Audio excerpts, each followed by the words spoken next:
Hi guys, welcome back to my channel. இன்றைக்கி நீங்கள் பார்க்க போகிற ரெசிபிக்கு தேவையான பொருள் இந்த மூணு தான்.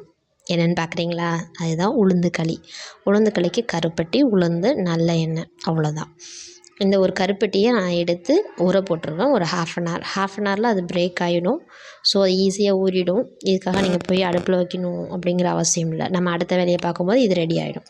இதேமாதிரி ஒன்று பெட்டமாக இருக்கிறத உடச்சி 2 தடவை விட்டோம்னா ஆட்டோமேட்டிக்காக அது கரைஞ்சிரும். அதுமாரி பேனில் வந்து உளுந்து வச்சு நல்லா ரோஸ்ட் பண்ணணும். எண்ணெய் இருந்தாலும் எண்ணெய் வச்சு ரோஸ்ட் பண்ணலாம், எண்ணெய் இல்லைன்னா எண்ணெய் இல்லாமலும் ரோஸ்ட் பண்ணலாம். நம்ம சாய்ஸ் தான் அது.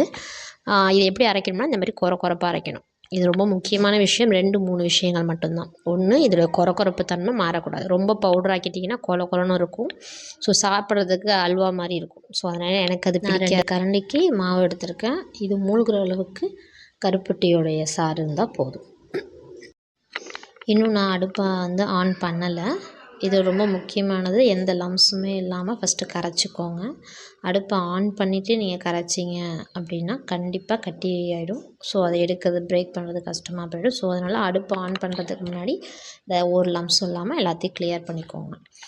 நான் என்ன செஞ்சுருவேன்னா, எப்போதுமே இதுமாரி செஞ்சதுக்கப்புறம் தான் அடுப்பை ஆன் பண்ணுவேன். இன்னொன்று, அடுப்பை ஆன் பண்ணும்போது நீங்கள் ஒன்றும் அடுப்பை கிண்டிகிட்டே இருக்க வேணாம். இதுமாதிரி அங்கங்கே பபிள்ஸ் வர ஆரம்பிச்சிடும். அங்கே பாருங்கள், பபிள்ஸ் வருதா? அந்த பபிள்ஸ் வர டைமிங்லேருந்து நீங்கள் கண்டினியூஸாக கிண்டிக்கிட்டே இருக்கணும். இதில் ரொம்ப முக்கியமான விஷயம் என்னென்னா, கைவிடாமல் கிண்டணும். அந்த பபிள்ஸ்லாம் வந்ததுக்கப்புறமா கைவிடாமல் கொஞ்சம் கிண்டிக்கிட்டே இருங்க. அந்த திப்பையாக உள்ளதெல்லாம் கொஞ்சம் கிறிஸ்பியாக ஆகிடும். சாப்பிடும்போது நல்லாயிருக்கும் ஃப்ளேவர். நிறைய தண்ணி ஊற்றுனீங்கன்னா கொலன்னு ஆகிடும். அந்த உளுந்தெல்லாம் வெந்துடும். வேகக்கூடாது. ஏன்னா நீங்கள் வறுத்து அரைச்சிருக்கீங்க. ஸோ அதனால் ஒன்றும் பயப்படாமல் நீங்கள் சாப்பிட்லாம். நான்லாம் எப்போதுமே வறுத்துட்டு சாப்பிட்றதுனால ரொம்ப வேகலாம் வைக்க மாட்டேன். நீங்கள் வறுத்துட்டீங்க, ஸோ அதனால் ப்ராப்ளம் கிடையாது. உளுந்தை பொறுத்த வரைக்கும் ஹெல்த்தியானது தான். நான் என்ன பண்ணிகிட்டு இருக்கேன்னா, கைவிடாமல் கிண்டிகிட்டே இருக்கேன். வண்டி ஒரு பக்கம் போக தான் செய்யுது. நானே எடுத்துக்கிறேன் வீடியோவை, நானே கிண்டவும் செய்யணுங்கிறதுனால அங்கே வர வண்டி ஒரு பக்கம் போயிட்டு.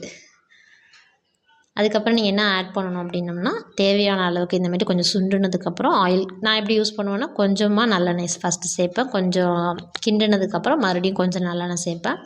ஒரு 2-3 தடவை இந்தமாரி சேர்த்து கிண்டிக்கிட்டே இருப்பேன். அப்புறம் கடைசியாக என்ன செய்வோம் அப்படின்னம்னா, இன்னும் அழகாக அல்வா பதத்துக்கு உங்களுக்கு வந்துடும். ஒட்டவே ஒட்டாது. அந்த பேனில் ஒட்டாமல் உங்களுக்கு வந்துருச்சு அப்படின்னா ஓகே. அதை தாண்டி நீங்கள் ரொம்ப நேரம் கிண்டணுங்கிற அவசியம் அதில் கிடையாது. ஸோ இந்தமாதிரி ஃபுல்லாக கிண்டிட்டு இறக்கிடலாம். இதுக்கப்புறம் நான் என்ன செய்வேன்னா, ஒரு தனியாக எடுத்து அது மேலே எப்பப்பெல்லாம் சாப்பிட்றனோ அப்போல்லாம் நல்லெண்ணெய் விட்டு நான் சாப்பிடுவேன். அது வந்து ஒன்றும் உடம்புக்கு ஹெல்த்தியும் கூட. ஸோ இதை என்ன செய்யணும்னா, நீங்களும் ட்ரை பண்ணி பாருங்கள். என் பெரிய பொண்ணுக்கும் ரொம்ப பிடிக்கும், என் சின்ன பொண்ணுக்கும் ரொம்ப பிடிச்ச ஐட்டம். நீங்களும் ட்ரை பண்ணி பாருங்கள். உங்கள் குழந்தைங்களுக்கும் கொடுத்து இதை பழக்கப்படுத்துங்க. முக்கியமாக பெண் பிள்ளைகளுக்கு இதை கொடுத்து பழக்கப்படுத்துறது ரொம்பவே நல்லது. தேங்க்ஸ் ஃபார் வாட்சிங். இன்னொரு புதிய வீடியோவில் உங்களெல்லாம் வந்து சந்திக்கிறேன். தேங்க்யூ, பாய்.